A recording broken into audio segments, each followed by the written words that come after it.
Hello everyone, Supertech institute में आप सभी का स्वागत है। मेरा नाम चंचल अग्रवाल है और आज हम अपना topic nature and behaviour of matter इसी को आगे कंटिन्यू करेंगे। तो चलिए स्टार्ट करते हैं। इससे पहले के वीडियोस में हमने डिस्कस किया था कि पदार्थ क्या होता है, जहां हमने मिश्रण और इसके टाइप्स के बारे में डिटेल में डिस्कस किया था।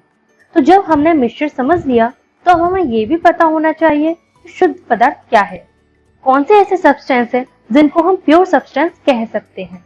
बेसिकली तत्व और यौगिक शुद्ध पदार्थ के अंतर्गत आते हैं। आज हम इन्हीं के बारे में डिटेल में डिस्कस करेंगे। चलिए देखते हैं। शुद्ध पदार्थों को समझने से पहले हमें कुछ टर्म्स का मतलब पता होना चाहिए, जैसे परमाणु या एटम क्या होता है। परमाणु किसी भी साधारण से पदार्थ की सबसे छोटी घटक इकाई है। हम अपने आसपास जो भी पदार्थ देखते हैं, चाहे वो टेबल हो, चेयर हो या बुक हो, और यहाँ तक कि हम छोटे छोटे पार्टिकल से मिलकर बने हुए हैं। अब सवाल ये आता है कि पदार्थ के ये कण कितने छोटे होते हैं, इतने छोटे या इससे भी छोटे।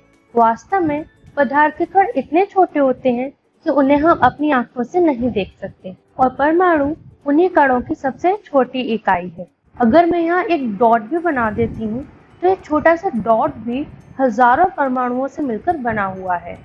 इसे हम और क्लियरली इस तरह समझ सकते हैं, जैसे ये कोई पदार्थ है और आप देख रहे हैं यहाँ की ये बहुत सारे इस तरह से छोटे छोटे पार्टिकल से मिलके बना हुआ है, छोटे छोटे परमाणुओं से मिलके बना हुआ है।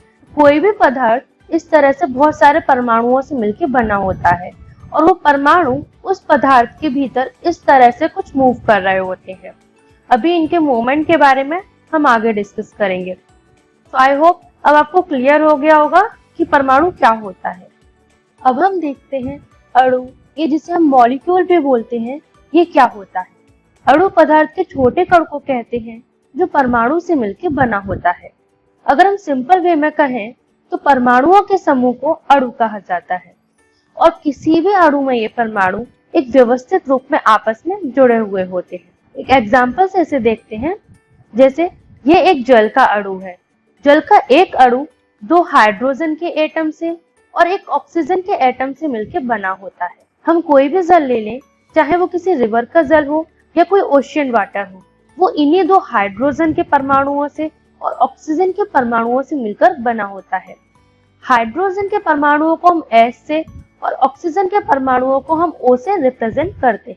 किसी भी अणु में ये परमाणु आपस में इतने अच्छे तरीके से जुड़े होते हैं कि इनको किसी भी रासायनिक क्रिया द्वारा या किसी भी अन्य तरीके से इनको अलग नहीं किया जा सकता। एक और एग्जाम्पल देखते हैं, कार्बन डाइऑक्साइड। कार्बन डाइऑक्साइड की अणु संरचना कुछ इस तरह से होती है। ये एक कार्बन के परमाणु से और दो ऑक्सीजन के परमाणुओं से मिलकर बना होता है। चलिए अब हम आगे बढ़ते हैं। तत्व या एलिमेंट क्या होता है। तत्व पदार्थ का वह मूल रूप है जिसे रासायनिक प्रतिक्रिया द्वारा अन्य सरल पदार्थों में विभाजित नहीं किया जा सकता है। तत्व को सरल पदार्थों में विभाजित इसलिए नहीं किया जा सकता क्योंकि वे एक ही प्रकार के परमाणुओं से मिलकर बने होते हैं। क्या मतलब है इसका? एग्जाम्पल से देखते हैं, जैसे तांबा एक तत्व है जिसे हम कॉपर भी बोलते हैं, और ये एक कॉपर टी पॉट है। तो इस कॉपर टी पॉट के जितने भी परमाणु होंगे वो सभी परमाणु एक ही प्रकार के होंगे। इस कॉपर टी पॉट में सभी परमाणु कॉपर के ही परमाणु होंगे, और ये परमाणु क्योंकि सभी एक ही तरह के हैं तो इसलिए ये आपस में इतने अच्छे तरीके से जुड़े होंगे कि हम इनको किसी भी रासायनिक क्रिया द्वारा या किसी भी अन्य तरीके से अलग नहीं कर सकते। तो हम कह सकते हैं कि तत्व कोई ऐसा पदार्थ होता है जिसके सभी परमाणु एक ही तरह के होते हैं और उनको किसी भी रासायनिक क्रिया द्वारा अलग नहीं किया जा सकता है। एक और एग्जाम्पल देखते हैं, कार्बन। यह भी एक एलिमेंट है, और हमारी जो पेंसिल की लीड होती है यह भी कार्बन की बनी होती है। क्योंकि कार्बन एक एलिमेंट है तो इसके जितने भी परमाणु होंगे वो सभी कार्बन के ही परमाणु होंगे। कार्बन के परमाणु को हम C से रिप्रेजेंट करते हैं। Iron, gold, mercury, oxygen, sodium, chlorine, silver और ब्रोमीन, ये सभी तत्व हैं। आयरन, गोल्ड, ऑक्सीजन, सिल्वर, इन सब के बारे में तो आप पहले से ही जानते हैं।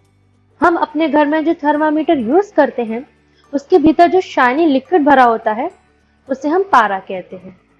क्लोरीन एक गैस है जो कुछ इस तरह से येलो कलर की होती है।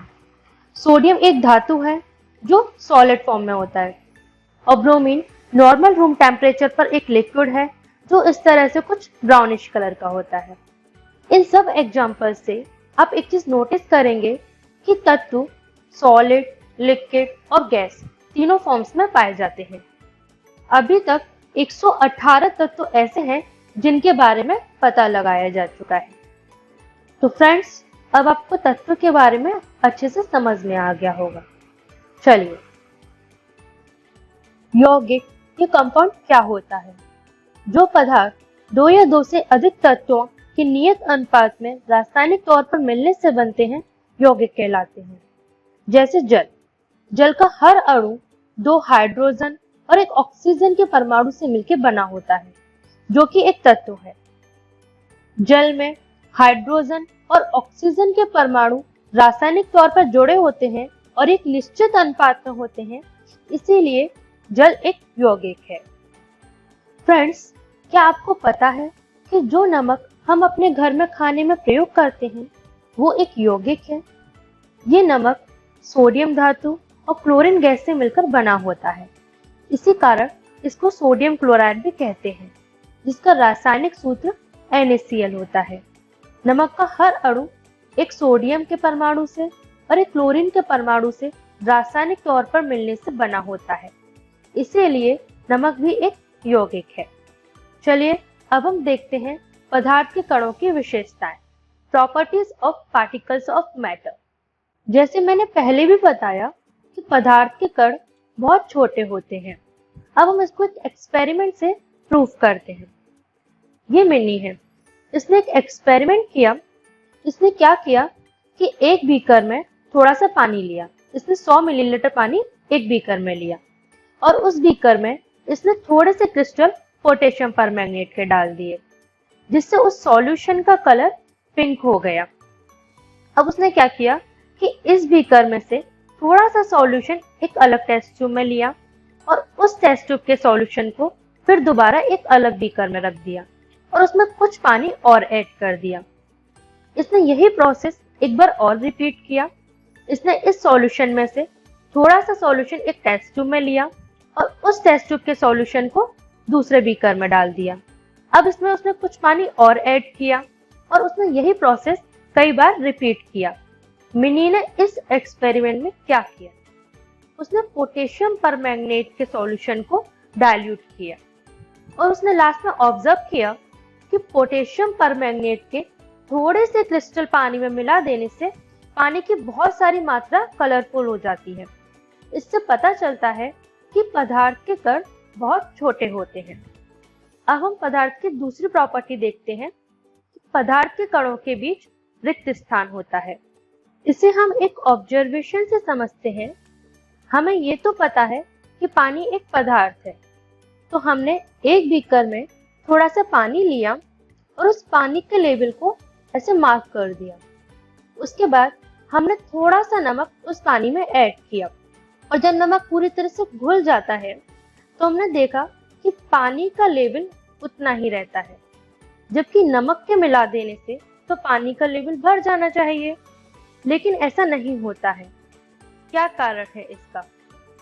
इसके पीछे रीजन ये है कि पानी के कणों के बीच में इस तरह से रिक्त स्थान होता है।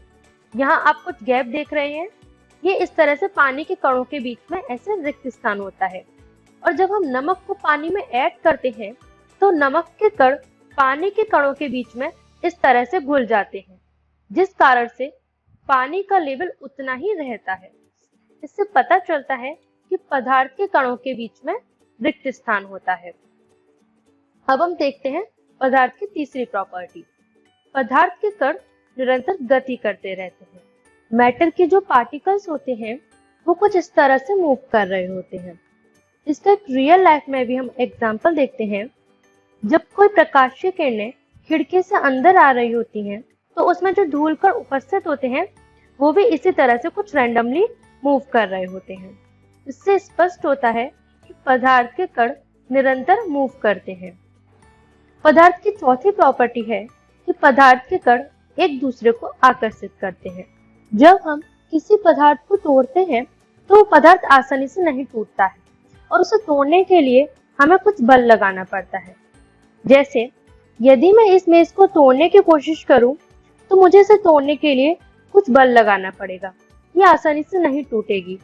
इसी तरह यदि हम टैप वाटर को इस तरह से उंगली से काटने की कोशिश करते हैं तो वो पानी नहीं कटता है।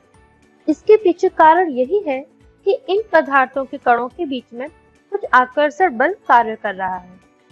इस आकर्षण बल का सामर्थ्य प्रत्येक पदार्थ में अलग अलग होता है। जैसे अगर मैं एक तरफ आयरन बॉल को तोड़ने की कोशिश करूं और दूसरी तरफ एक चौक को तोड़ने की कोशिश करूं तो चौक आसानी से टूट जाएगी, जबकि आयरन बॉल इसको तोड़ने में कुछ बल लगाना पड़ेगा और ये आसानी से नहीं टूटेगी। इसके पीछे रीजन यही है तो कुछ पदार्थों में ये अट्रैक्शन फोर्स ज्यादा काम करता है और कुछ पदार्थों में कम काम करता है। तो फ्रेंड्स, अब आपको पदार्थ की प्रॉपर्टीज अच्छे से समझ में आ गई होंगी। तो आज आपके लिए होमवर्क है, आपको पहले क्वेश्चन में बताना है कि शक्कर यौगिक है या नहीं, और यदि यौगिक है तो उसको फिर आपको कुछ एग्जाम्पल से उसको समझाना है। सेकंड क्वेश्चन में आपको दिए हुए पदार्थों में से बताना है कि इनमें से कौन से पदार्थ ऐसे हैं जो तत्व हैं और कौन से यौगिक है और कौन से पदार्थ ऐसे हैं जो मिश्रण है।